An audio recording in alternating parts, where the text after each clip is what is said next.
Assalamu alaikum everyone. My name is Fadma ifkirn.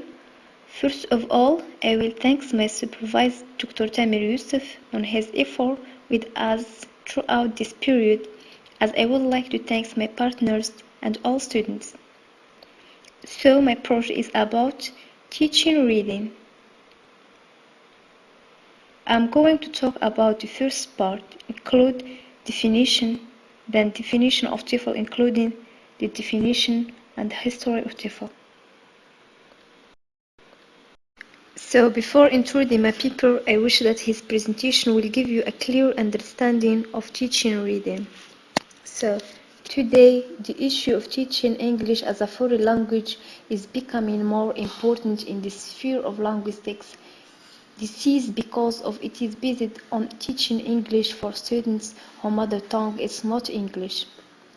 The study normally results in a good dealing with language by the learners. Our research will be on teaching reading as a part of TOEFL. Effective reading is essential for success in acquiring a language. After all, reading is the basis on instruction in all aspects of language learning, using textbooks for language courses, writing, revising, developing vocabulary, querying, grammar, editing, and using computer-assisted language learning programs.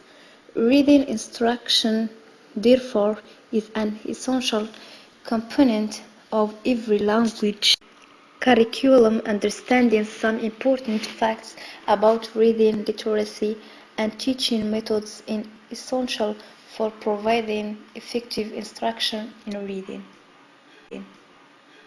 Now I will going to discuss the second part, definition of TOEFL. First, definition. What is TOEFL? This is a basic question which we are trying to answer. Actually, TOEFL simply stands for Teaching of English as a Foreign Language.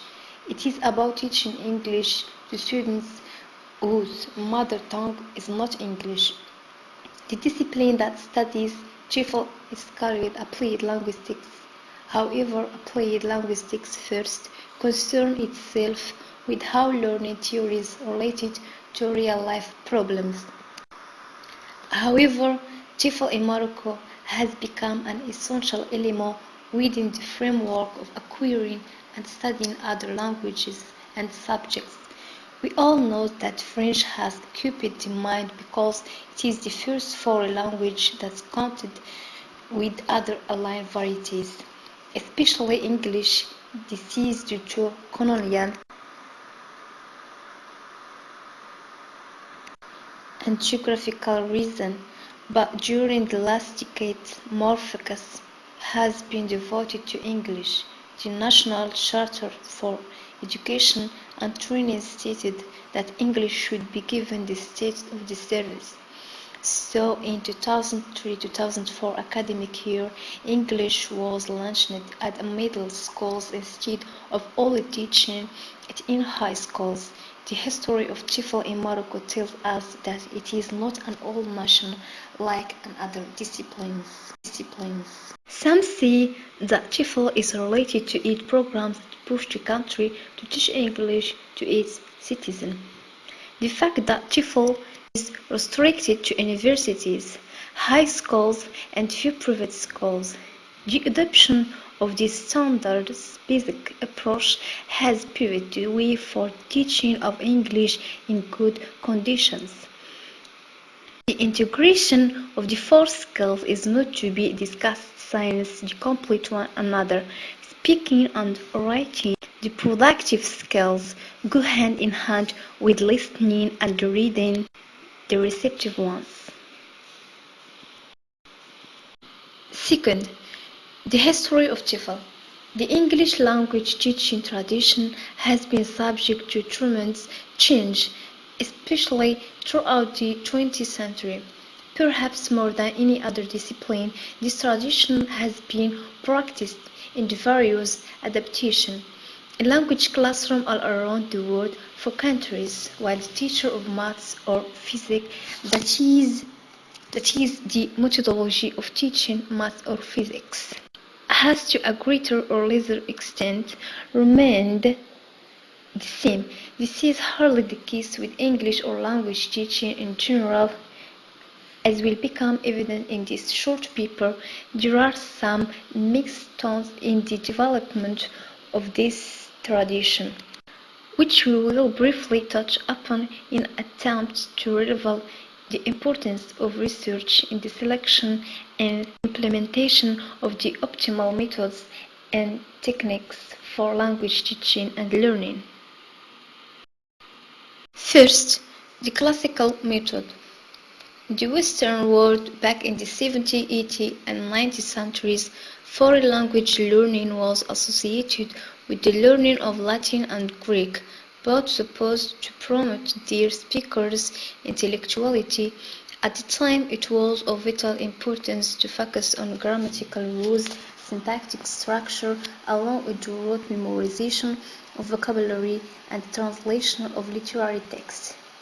There was no provision for the oral use of the language under study.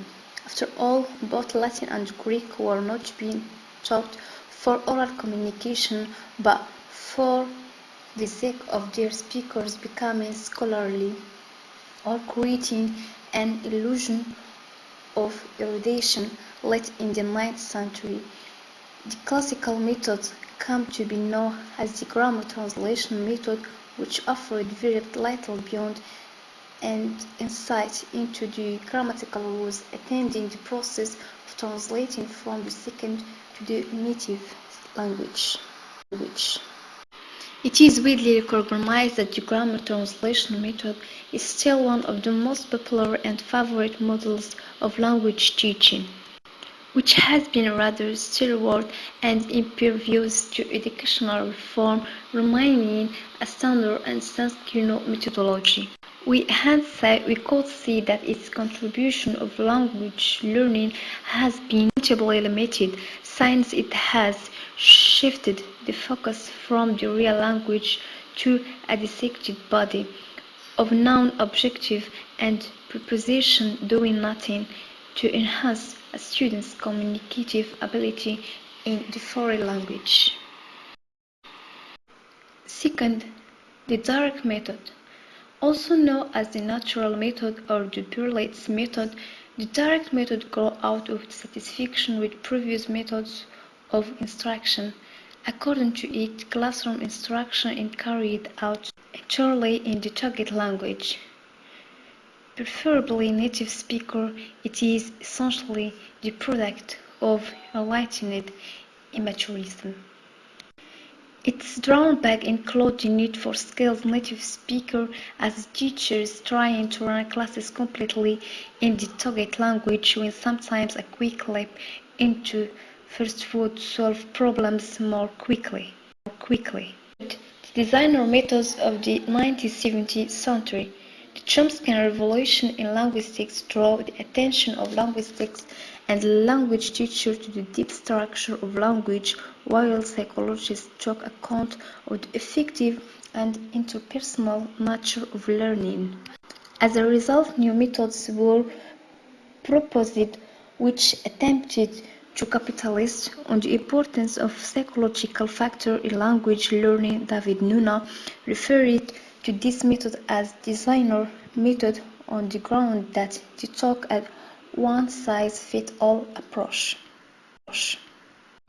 The last one, the silence way. Based on the promise that teachers should be silent while students should produce language in the classroom. The silence way depends on the colored, wooden rod and pronunciation chart to aid students in figuring out language with minimal teacher's input. Thanks for watching.